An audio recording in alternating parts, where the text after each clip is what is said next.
আজকে পাটায় বাটা মশলা দিয়ে একদম টাটকা মশলা দিয়ে রান্না করব। আজকে রান্না করব এই যে বিশাল বড় একটা চাল কুমড়া, এটা বাড়ি থেকে নিয়ে আসছি।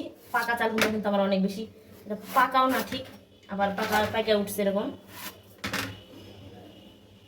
এই রান্না করা তরকারিটা অনেকের কাছে অপ্রিয় হলেও আমার কাছে কিন্তু বেশ প্রিয় বলতে পারেন। আমার কাছে, আমার নিজের কাছে অনেক বেশি জনপ্রিয়। আর আমার সেই পছন্দের খাবারটা আজকে আপনাদের সাথে শেয়ার করব যে কী রান্না করলাম। আজকে কিন্তু আমি বাড়ি থেকে নিয়ে আসছিলাম এই যে পাকা চাল কুমড়া। এটা মানে আধা পাকা হয়েছে, কিন্তু চুন পড়া পাকা চাল কুমড়া কিন্তু আমার অনেক বেশি পছন্দ। এটা আমার এবং আমার আব্বুর অনেক বেশি পছন্দ। মানে আমাদের আব্বুর আর আমার কিন্তু মানে অদ্ভুতভাবে অনেক খাবারের বেশি প্রিয়, একই রকম। তো আজকে কিন্তু এটা একদম ঝোল ঝোল করে মানে একদম হালকা রস করে রান্না করব। এই রান্নাটা আমার কাছে অনেক বেশি ভালো লাগে। আপনি যদি আমার কাছে গরুর মাংস বা অন্যান্য আরও মজার খাবার রেখে দেন, আমি কিন্তু সর্বপ্রথম এই চাল কুমড়াটাই খাবো। আমার কাছে এত বেশি প্রিয়। অনেকে নাকি পাকা চাল কুমড়া খান না, আমি শুনেছি অনেক এলাকায় খায় না। কিন্তু আমাদের এলাকায়ও মানুষ খুব কম খায়, আগে খাইতো না, এখন ইদানিং খায়। কিন্তু এটা প্রথম থেকে আমার কাছে অনেক বেশি ভালো লাগে, তাই শেয়ার করছি আপনাদের সাথে। আপনারা ট্রাই করে দেখতে পারেন, খেতে অনেক বেশি মজা লাগবে। আর আজকে আমি টাটকা পাটায় বাটা মশলা দিয়ে এই চাল কুমড়াটা রান্না করব।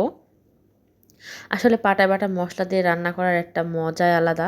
মানে রান্নার স্বাদটা কিন্তু দ্বিগুণ বেড়ে যায় আর কি, টাটকা মশলা দিয়ে রান্না করলে। তো আমি মশলাগুলো বেটে একদম চাল কুমড়া ধুয়ে এরপরে উঠাই নিছি। এখন প্যানের উপরে দিয়ে এখন মশলা বাটাগুলো দিয়ে দিলাম, কাঁচামরিচও ছিঁড়ে দিলাম। আর এখানে লবণ, হলুদ, রেগুলার যে মশলাগুলো আমরা তরকারিতে অ্যাড করি সেগুলোই দিব। মানে অপশনাল কিছুই দেওয়ার নাই, যেগুলো আমরা দিই ওগুলোই দিয়ে দিলাম। দিয়ে সুন্দরভাবে এখন নাড়াচাড়া দিয়ে দিচ্ছি। এটা মানে আমি বাগার দিয়ে রান্না করব, চাল কুমড়াটা বাগার দিয়ে রান্না করলে অনেক বেশি ভালো লাগে। তো আমার কাছে একটু মশলা কম মনে হয়েছিল, পরে আবার একটু মরিচের গুঁড়া অ্যাড করে দিলাম। এখন নেড়েচেড়ে সুন্দরভাবে পানি দিয়ে এটা মানে নেড়ে নিচ্ছি। আর এখন দিয়ে দিলাম হালকা তেল। বাগারের সময় আমি আবারও তেল এড করব, তাই জন্য এখন একটু কম তেল দিয়ে দিলাম ঢাকনা। তো এখন এটা সুন্দরভাবে কষিয়ে নিব। আর রান্না করতে করতে নিজের দিকে একটু ক্যামেরা না ধরলে রান্নাটা যেন সম্পূর্ণই হয় না, একদমই ভালো লাগে না। তো যেহেতু এখন চুলায় রান্না, আমার হাতে কাজ নাই, তাই একটু ক্যামেরা দিয়ে ঢং ঢং করে নিলাম।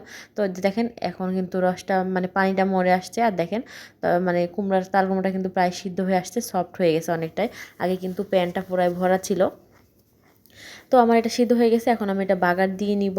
তার জন্য কিন্তু আমি রসুন আগে থেকে থেতো করে রেখে দিয়েছিলাম, আর পেঁয়াজ দুটো মিক্সড করে দিয়ে দিচ্ছি এখন তেলের ওপরে। দিয়ে সুন্দরভাবে নাড়াচাড়া করে নিচ্ছি। তারপরে ডাল মশলা যেটা পাঁচফোড়ন, ওইটা দিয়ে সুন্দরভাবে বাগার দিয়ে নিলাম। এটা কিন্তু অনেক বেশি মজা লাগে, পাঁচফোড়নের গন্ধটা না আমাকে একদম জাস্ট পাগল করে দেয়। তো এখন তরকারিটা একটু টেস্ট করে দেখলাম লবণ ঠিক আছে কিনা, দেখতেছি একটু লবণও কম হয়েছে, তাই জন্য একটু লবণও অ্যাড করে নিলাম। তো আপনারা কেউ এই পাকা চাল কুমড়াটা খেতে পছন্দ করেন কিনা অবশ্যই কিন্তু কমেন্ট করে জানাবেন আমাকে। আর এই পাকা চাল কুমড়া কিন্তু আসলে খেতে অনেক বেশি ভালো লাগে আমার কাছে, যে রান্না শেষে টক লাগে। আর এই ভিডিওটা করে রেখেছিলাম বেশ কিছুদিন আগে, সময় সুযোগের অভাবে এডিট করে রেখেছি, ছাড়া হয় নাই, তাই আজকে ছেড়েও দিলাম। তো কেমন হয়েছে আমার এই চাল কুমড়া রান্নাটা অবশ্যই কিন্তু সবাই জানাবেন। আল্লাহ হাফেজ।